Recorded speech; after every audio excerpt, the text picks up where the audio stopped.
ஓகேம்மா, good evening.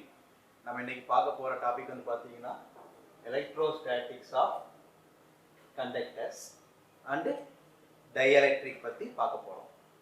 இதில் பார்த்தீங்கன்னா எலக்ட்ரோஸ்டாட்டிக்ஸ்னால் நம்ம வந்து இந்த ஸ்டார்டிங்லேயே பார்த்துருக்கிறோம். நம்ம என்ன பண்ணியிருக்கிறோம்னா சார்ஜ் எல்லாம் ஸ்டாட்டிக்காக இருக்குது சார் ஒரு கண்டக்டரில், அதுக்கு பேர் தான் எலக்ட்ரோஸ்டாட்டிக்ஸ்னு பார்த்துருக்குறோம். இப்போது எங்கிட்ட வந்து பார்த்தீங்கன்னா இந்த மாதிரி ஒரு கண்டக்டர் இருக்குதுமா. இந்த கண்டக்டர் பார்த்தீங்கன்னா இதுக்குள்ள நிறைய ஆட்டம்ஸ் அண்ட் மாலிகூல்ஸ் இருக்கு. அந்த ஆட்டம்ஸ் அண்ட் மாலிகூல்ஸ்ல இதுல வந்து பார்த்தீங்கன்னா நிறைய ஃப்ரீ எலக்ட்ரான்ஸ் இருக்கும். என்ன சார் இருக்குன்னா நிறைய ஃப்ரீ எலக்ட்ரான்ஸ் இருக்கும். அந்த ஃப்ரீ எலக்ட்ரான்ஸ் எல்லாம் பார்த்தீங்கன்னா ரேண்டம் மோஷன்ல எல்லா டைரக்ஷன்லையுமே டிராவல் பண்ணிட்டு இருக்கு. இது எல்லாமே பார்த்தோம்னா நாட் பவுண்டட் இன் த ஆட்டம். ஆட்டம் கூட கண்ட்ரோல் இருக்காது. இப்போ கண்ட்ரோல் இல்லாத இந்த அந்த ஃப்ரீ எலக்ட்ரான்ஸ் வந்து பார்த்தீங்கன்னா ஒரே டைரக்ஷன்ல போகாம வேற வேற டைரக்ஷன்ல, தட் இஸ் கால் ரேண்டம் மோஷன்ல சுத்திட்டு இருக்குது அப்படிங்கிறாங்க. இது எப்போ சார்னு பார்த்தோம்னா எலக்ட்ரிக் ஃபீல்டு, சரியா, அவுட்டர் எலக்ட்ரிக் ஃபீல்டு இல்லாதப்போ, அவுட்டர் எலக்ட்ரிக்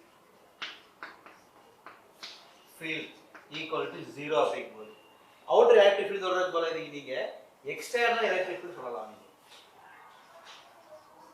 எக்ஸ்டர்னல் எலக்ட்ரிக் ஃபீல்டோட வேல்யூ இங்க 0வா இருக்கும்போது எலக்ட்ரிக் ஃபீல்டே இல்லை, நமக்கு ஈயோட வேல்யூ 0. அப்படி இருக்கும்போது பார்த்தீங்கன்னா நமக்கு என்ன ஆகுனா இப்போ இது எல்லாமே ரேண்டம் மோஷன்ல தான் இருக்கும் அப்படிங்கிறாங்க. ஸோ அதில் பாருங்க இந்த எலக்ட்ரான்ஸ் எல்லாமே ரேண்டம் மோஷன்ல இருக்கும்போது நான் என்ன பண்ண போறேன்னாமா இந்த எலக்ட்ரான்ஸ் எல்லாம் வந்து free to move of the boundary of the conductor, சரியா.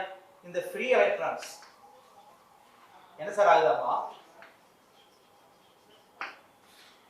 Free to move the boundary of the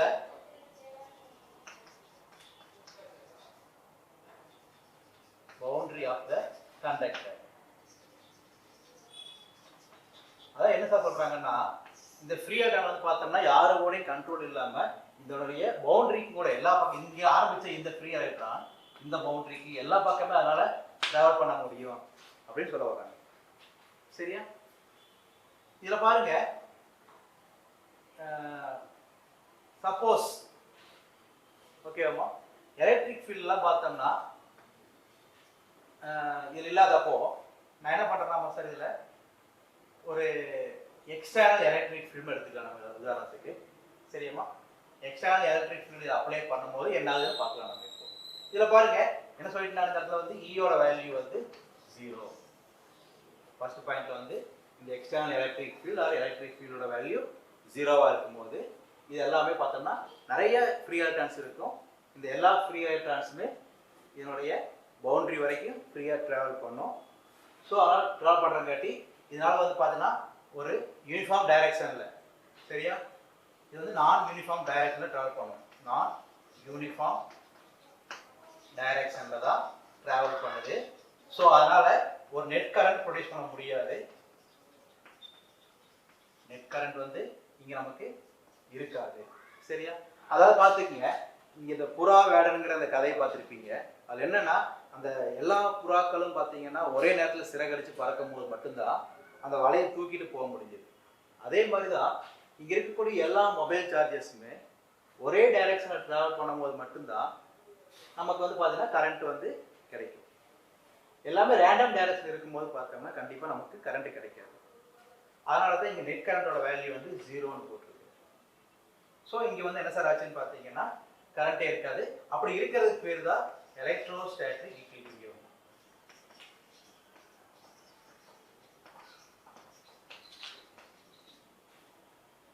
electrostatic equilibrium. சரி, இப்போ லிசன் பண்ணி பாருங்க என்ன சொல்றாங்களாமா. இங்க வந்து பாத்தீங்கன்னா எலக்ட்ரிக் ஃபீல்டோட வேல்யூ 0வா இருக்கும்போது எல்லா mobile charges that means free electrons எல்லாமே வந்து பார்த்தோம்னா free to move the boundary of the conductor அப்படிங்கிறாங்க. பவுண்டரி வரைக்கும் அதனால ட்ராவல் பண்ண முடியும் அப்படிங்கிறாங்க. இது வந்து பார்த்தீங்கன்னா எல்லாமே ஒரு நான் யூனிஃபார்ம் டைரக்ஷன் இருக்குது. நான் யூனிஃபார்ம் டைரக்ஷன் இருக்கும்போது பார்த்தோம்னா அங்கே நெட் கரண்ட்டே அங்கே ப்ரொடியூஸ் பண்ணனால முடியாது. அது எக்ஸாம்பிள் தான் அந்த புறா வேடனுங்கிற அந்த கதை சொன்னேன். தென் அதே மாதிரி தான் பார்த்தீங்கன்னா அப்படி வந்து எல்லாமே சார்ஜ் இருக்குது சார், ஆனால் கரண்ட் நமக்கு வந்து கிடைக்க மாட்டேங்குது சார். சார்ஜ் இருந்தால் கண்டிப்பாக கரண்ட் இருக்கணும், இல்லை டிஃப்ரெண்ட் டைரக்ஷன் இருக்கிறங்காட்டி நமக்கு கரண்ட் கிடைக்க மாட்டேங்குது சார். ஸோ அதனால் நெட் கரண்ட் 0. நெட் கரண்ட் 0ங்கிறனால இது எல்லாமே எலக்ட்ரோஸ்டாட்டிக் ஈக்லிபிரியம். எல்லா எலக்ட்ரானுமே ஸ்டாட்டிக்காக ஈக்லிபிரியமாக இருக்குது. அது எலக்ட்ரோஸ்டாட்டிக் ஈக்லிபிரியம். புரியுதா?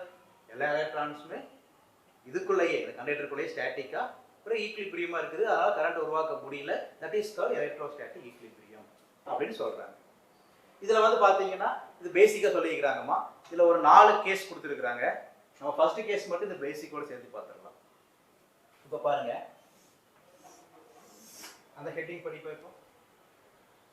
Conductors at the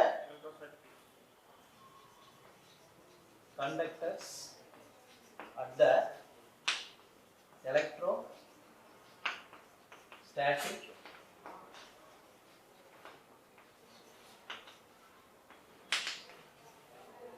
பாருங்க இதுல டவுட்டாப்பா? ஆமா சேம் மாதிரி conductors at the electrostatic equilibrium ரெண்டு ஒண்ணுதாம்மா. பட் ஆனா இதுல என்னன்னு பார்த்தோம்னா நான் பேசிக்கா சொல்லி முடிச்சுட்டேன் அவங்க கிட்ட. பட் இதே வந்து பார்த்தோம்னா அங்க கான்ட்ரடிக்டா வரும், அவ்வளவுதான். சரியா? கான்ட்ரடிக்ட் மீன்ஸ் முரண்பாடா வரும் அப்படிங்கிற நான் இப்போ. சரியா? இப்போ பாருங்க நானு இதே மாதிரி ஒரு கண்டக்டர்ஸ் எடுத்துக்கிறோமா. இது வந்து பார்த்தோம்னா ஏதோ சர்ஃபேஸ் இருக்கலாம், இப்படிதான் இருக்கும்னு அவசியம் கிடையாது. இது வந்து பார்த்தீங்கன்னா சப்போஸ் இங்க ஈயோட வேல்யூ வந்து நாட் 0 அப்படிங்கிறாங்க. இங்க எப்படி சார் ஈயோட வேல்யூ 0வா இருக்கு போட்டுமா? இங்க ஈயோட வேல்யூ நாட் 0. அப்போ என்ன சார் காரணம்? வாட் இஸ் த ஈயோட வேல்யூ நாட் 0னா என்ன மீனிங் அப்படின்னு பார்த்தீங்கன்னா இங்க இருக்கக்கூடிய எல்லா ஃப்ரீ எலக்ட்ரான்ஸுமே சரியா ஒரு குறிப்பிட்ட டைரக்ஷன்ல டிராவல் பண்ணிட்டு இருக்கு. எல்லாமே ஒரு சேம் டைரக்ஷன்ல டிராவல் பண்ணுது, ஒரு யூனிஃபார்ம் டைரக்ஷன்ல டிராவல் பண்ணுது அர்த்தம். ஓகேவா? அர்த்தம் புரியுதா உங்களுக்கு என்னன்னு? இதுக்கு பேர் தான் ஈயோட வேல்யூ நாட் 0. ஏன்னா எலக்ட்ரிக் ஃபீல்ட் இங்க ப்ரொடியூஸ் ஆகல. அப்போ இது எல்லாமே நாட் 0. ஈயோட value not 0. சரி, ஈயோட வேல்யூ நாட் 0வா இருந்தா ஃப்ரீ எலக்ட்ரான்ஸ் என்ன சார் ஆகும் பார்த்தோம்னா it's not free to move. இதனால கடைசி வரைக்கும் மூவ் ஆக முடியாது.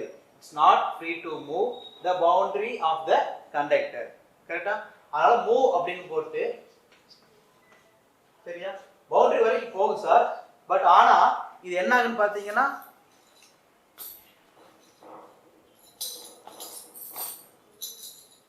பாருங்க இது பவுண்டரி வரைக்கும் போகும் சார்.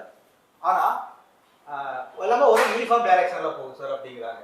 அதாவது பாத்தீங்கன்னா நான் யூனிஃபார்ம் டைரக்ஷனுக்கு பதிலா இது எல்லாமே ஒரு யூனிஃபார்ம் டைரக்ஷனா இருக்கும். எல்லாமே நான் யூனிஃபார்ம் டைரக்ஷனுக்கு பதிலா எல்லாமே ஒரு யூனிஃபார்ம் டைரக்ஷனா இருக்கும். எல்லாமே யூனிஃபார்ம் டைரக்ஷனா இருந்தா கண்டிப்பா அங்க கரண்ட் ஃப்ளோ ஆகும். சரியா? அப்ப வந்து கண்டிப்பா நமக்கு இங்க நெட் கரண்ட் வந்து கெயின் ஆகுது. அப்ப நெட் கரண்ட் இங்க வந்து பார்த்தோம்னா கெயின் ஆகும்போது கண்டிப்பா ஈயோட வேல்யூ அங்க 0வா இருக்காது. சோ இங்க வந்து எலக்ட்ரோஸ்டாட்டிக் ஈக்லிபிரியம் வந்து கண்டிப்பா இந்த இடத்துல நமக்கு இருக்க முடியாது. கரெக்டா? ஏன்னா கரண்ட் மூவ் ஆகுது, இங்க கரண்ட் மூவ் ஆகும்போது ஸ்டேபிளா இருக்காது. அப்ப நீ கை வச்சு இங்க உனக்கு ஷாக் அடிக்க ஆரம்பிக்கும்.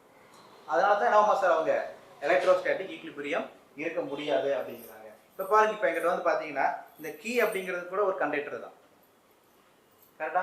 இதுல வந்து பாத்தீங்கன்னா மின்சாரத்தை கடத்தும், கரண்ட் கண்டக்ட் பண்ணுது. ஆனா இதுக்குள்ளேயே ஆட்டம்ஸ் அண்ட் மாலிகூல்ஸ் எல்லாமே இருக்குது. சரியா? வேற ஏதாவது சொல்லுங்க. பரவாயில்ல, இது வந்து ஒரு ஸ்டீல் ஸ்கேல்னு மைண்ட்ல வச்சுக்கோங்க. இப்போ இருக்கக்கூடிய எல்லா ஆட்டம்ஸ் அண்ட் மாலிகூல்ஸ் இருக்கக்கூடிய எலக்ட்ரான்ஸ் எல்லாமே கரண்ட் கண்டக்ட் பண்ணுது அப்படின்னா அப்போ இந்த மெத்தட். கரண்ட் கண்டக்ட் பண்ணல சார் அப்படின்னா இந்த மெத்தட். ஓகேவா? இப்போ எலக்ட்ரோஸ்டாட்டிக் ஈக்லிபிரியம் தொடலாம் சார் ஒன்றும் ஆகாது, ஷாக் அடிக்கல. இங்க வந்து பாத்தீங்கன்னா ஷாக் அடிக்குது. என்ன சார் காரணம் பார்த்தோம்னா நெட் கரண்ட் நமக்கு கெயின் ஆகுது சார் அப்படிங்கிறாங்க. இது வந்து உனக்கு வேற மாதிரி உனக்கு புரிய வைக்கிறதா இருந்தா இப்படி ஒரு கண்டக்டர் எடுத்துக்கணுமா. இது ஒரு கண்டக்டர். இந்த கண்டக்டர்ல பாத்தீங்கன்னா எனக்கு என்ன ஆகுதாமா, எலக்ட்ரிக் ஃபீல்டை நான் எக்ஸ்டர்னலா கொடுக்குறேன். எலக்ட்ரிக் ஃபீல்டு வந்து பார்த்தோம்னா நான் எக்ஸ்டர்னல் எலக்ட்ரிக் ஃபீல்டு கொடுத்தோம்னா அந்த எக்ஸ்டர்னல் எலக்ட்ரிக் ஃபீல்டு டைரக்ஷன் வந்து பார்த்தீங்கன்னா இந்த டைரக்ஷன்ல போட்டுக்கிறேன். This is call external electric ஃபீல்டுடைய டைரக்ஷன். நான் இ வெக்டார் எடுத்துக்கலாம். இது என்ன சார் எடுத்துக்கிறேன் நம்ம, நான் இ வெக்டார் எடுத்துக்கிறேன். அப்போ என்ன சார் ஆகுதுன்னு பார்த்தோம்னா இதில் இருக்கக்கூடிய ஆட்டம்ஸ் அண்ட் மாலிகூல்ஸ்ல இந்த எலக்ட்ரிக் ஃபீல்டு நோக்கி இங்க இருக்கக்கூடிய நெகட்டிவ் சார்ஜஸ் எல்லாம் ஒரு எண்ட்ல வந்து செப்பரேட் ஆயிடும், ஒரு எண்டுக்கு வந்து. அப்போ என்ன சார் ஆகுதுன்னு பார்த்தோம்னா இந்த சைடு வந்து பார்த்தீங்கன்னா நம்ம பாசிட்டிவ் வந்து இண்டக்ஷன் ஆகிருக்கும். அண்டர்ஸ்டாண்ட்மா? உள்ளுக்கு வந்து பார்த்தோம்னா அந்த சார்ஜ் செப்பரேஷன் நடந்திருக்கணும். அந்த சார்ஜ் செப்பரேஷன் நடந்தங்காட்டி என்ன சார் ஆயிருக்குன்னா உள்ளுக்கு இருக்கக்கூடிய எலக்ட்ரிக் ஃபீல்டு டைரக்ஷன் இ வெக்டார் அப்படிங்கிறது இந்த டைரக்ஷன்ல நமக்கு கிடைச்சிருக்கு. கரெக்டாமா? இ வெக்டார்ங்கிறது இந்த டைரக்ஷன்ல கிடைச்சிருக்கு. அப்போ உள்ளுக்குள்ள வந்து பார்த்தோம்னா எலக்ட்ரிக் ஃபீல்டு எப்படி சார் இருக்குன்னு பார்த்தீங்கன்னா இந்த எக்ஸ்டர்னல் எலக்ட்ரிக் ஃபீல்டுடைய டைரக்ஷன்லயே இருக்குது சார். பட் ஆனா உள்ளுக்குள்ளேயே ஆப்போசிட்ல ஒரு இன்டர்னல் எலக்ட்ரிக் ஃபீல்டு உருவாயிருக்கும். இ வெக்டார் ஒரு இன்டர்னல் எலக்ட்ரிக் ஃபீல்டு உருவாயிருக்கும். கரெக்டாமா? அப்போ இன்டர்னல் எலக்ட்ரிக் ஃபீல்டு உருவாகும் டைரக்ஷன் வந்து பார்த்தீங்கன்னா எக்ஸ்டர்னல் எலக்ட்ரிக் ஃபீல்டு டைரக்ஷனுக்கு ஆப்போசிட்ல உருவாயிருக்கு சார். எப்பவுமே நடக்குது. இது வந்து பார்த்தீங்கன்னா கன்வென்ஷனல் கரண்ட் டைரக்ஷன் சொல்லியிருக்கோம் நம்ம. சரியா? கன்வென்ஷனல் கரண்ட் டைரக்ஷன்னா மரபு மின்னோட்டத்தின் திசை அப்படிம்பாங்க. அது ஆப்போசிட்ல தான் எலக்ட்ரான் டிராவல் பண்ணும். எப்பவுமே வந்து பார்த்தீங்கன்னா கரண்டோட டைரக்ஷனுக்கு ஆப்போசிட்ல தான் அந்த எலக்ட்ரான் டிராவல் பண்ணும். அதனால தான் அது வந்து இன்டர்னல் எலக்ட்ரிக் ஃபீல்டாக போட்டு உள்ளுக்குள்ள போட்டுருக்காங்க. சரி, இது கடைசி வரை நடந்தே இருக்குமா சார்னு கேட்டால் நடக்காது சார். ஒரு குறிப்பிட்ட ஸ்டேஜில் ரெண்டுமே ஈக்குவலைஸ் ஆகிற வரைக்கும், நல்லிஃபை ஆகும். இந்த நல்லிஃபை ஆகிற வரைக்கும் தான் சார் அது நடந்துட்டு இருக்கும். அதாவது பாருங்க, இந்த இடத்துல பாருங்க, நான் உனக்கு எழுதி காட்டுறேன். இ வெக்டார் இது வந்து எக்ஸ்டர்னல் போட்டுருக்கீங்க, ஈக்குவல் டு எக்ஸ்டர்னல் போட்டாலும் உங்களுக்கு எக்ஸாக்டா புரிய வைக்க முடியாது. அது எக்ஸ்டர்னல் டைரக்ஷன் அப்போ ஈ வெக்டார்னே வச்சுக்கங்க. Is equal to internal vector. சரியாம்மா? அப்போ எலக்ட்ரிக் ஃபீல்ட் டைரக்ஷன்ல இது உருவாயிருக்கு. ரெண்டும் எப்போ சார் ஈக்குவல் ஆகும் அப்படின்னு பார்த்தோம்னா இந்த வேல்யூ பாருங்க, கண்டிப்பா வந்து இதுக்கு ஆப்போசிட் டைரக்ஷன் இருக்கிறங்காட்டி நீங்க மைனஸ் போடலாம் போடலாம், இல்லைன்னா அது ஈக்குவல்னே விட்டுருங்க. இதுல இந்த வேல்யூ பார்த்தீங்கன்னா ஒரு கரண்ட் ஆரம்பிச்சதுல இருந்து பிகினிங்ல இருந்து, தெரியுமா, பிகினிங்ல இருந்து ஒரு 10⁻⁻16 செகண்ட்ல, சரியாம்மா, இது என்ன சார் ஆகுனா நல்லிஃபை ஆயிடும். சரியாம்மா? என்ன சார் ஆகுது நமக்கு வந்து பார்த்தோம்னா 10⁻⁻16 செகண்ட்ல வந்து பார்த்தீங்கன்னா இது நல்லிஃபை ஆயிடும். எது சார் நல்லிஃபை ஆயிடுன்னு பார்த்தோம்னா எக்ஸ்டர்னல் எலக்ட்ரிக் ஃபீல்டும் இன்டர்னல் எலக்ட்ரிக் ஃபீல்டு இதுக்கு தகுந்த மாதிரி அது வந்து 10⁻⁻16 செகண்ட். நினைச்சு பாருங்க, ஒரு செகண்டுங்கிறத விட ரொம்ப கம்மியான அளவுக்கு அது வந்து இன்டர்னல் எலக்ட்ரிக் ஃபீல்டு உருவாகி ஈக்குவலைஸ் ஆகிடு அதுக்கப்புறம் நடந்துகிட்டே இருக்கும் அப்படிங்கிறாங்க. அப்போ இந்த டைம் வந்து பார்த்தீங்கன்னா உங்களுக்கு 1 மார்க்ல அடிக்கடி கேட்கலாங்க. ஓகேவா? இதோட வேல்யூ பாருங்க, இஸ் ஈக்குவல் டு தி இதுக்கு. இது ரெண்டு ஒரு குறிப்பிட்ட ஸ்டேஜ் நல்லிஃபை ஆகுது. அந்த நல்லிஃபை ஆகிற டைம் வந்து 10⁻⁻16. அப்போ என்ன சார் ஆகுதுன்னு பார்த்தோம்னா உள்ளுக்குள்ள வந்து எலக்ட்ரிக் ஃபீல்டு வந்து நமக்கு எல்லாமே ஒரே டைரக்ஷனுக்கா மாறிடும். அந்த ஒரே டைரக்ஷனாக மாறும்போது எலக்ட்ரிக் ஃபீல்டு நமக்கு இருக்கும் அப்படிங்கிறாங்க போட்டுக்காட்டுறாங்க. அப்போ ஒரே டைரக்ஷன் மாறும்போது எலக்ட்ரிக் ஃபீல்டு இருக்குது, இருக்கிறது தான் இ நாட் ஈக்குவல் டு 0ன்னு போட்டுருக்கோம். இ ஈக்குவல் டு 0ன்னு போட்டோம்னா அங்கே எலக்ட்ரிக் ஃபீல்டு இல்லைன்னு இருக்கும். ஓகேவாம்மா? இந்த ஃபர்ஸ்ட் கேஸ் புரிஞ்சுதா? இப்போ நீங்கள் என்ன பண்ணணும்னா இந்த இது ஃபுல்லாக நீங்கள் பார்க்கணும், வீடியோ பாருங்க. ப்ளஸ் அது போக புக்ஸை ஓப்பன் பண்ணி வச்சுட்டு அந்த வேடிஸை படித்த மாதிரியே இது ஃபுல்லாக ஒரு டைம் 2 தடவை பார்த்தீங்கன்னா கன்ஃபார்மாக புரியும். அப்புறம் நீங்கள் அதுக்கப்புறம் அதை வந்து அடிக்கடி ரீகால் பண்ணுங்கள், எழுதி பாருங்க. சரியா? ஏதாவது டவுட் இருக்குதாமா? இப்போ எனி டவுட்? சரி, செகண்ட் கேஸ் போயிடும்.